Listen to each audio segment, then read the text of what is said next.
nuko niyo moto ari itumye twicara ahangaha bimumugisha mwese moto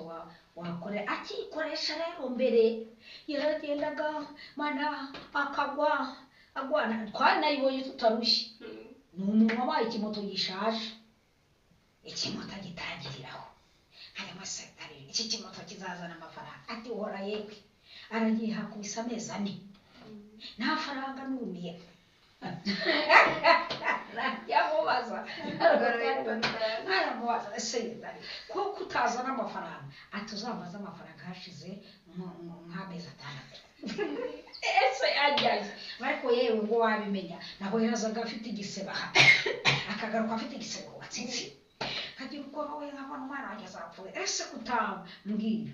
twashize nk'ayo mezi nibwo hatangiye kugenda haza utuntu ariko shari hanganye muri 200,000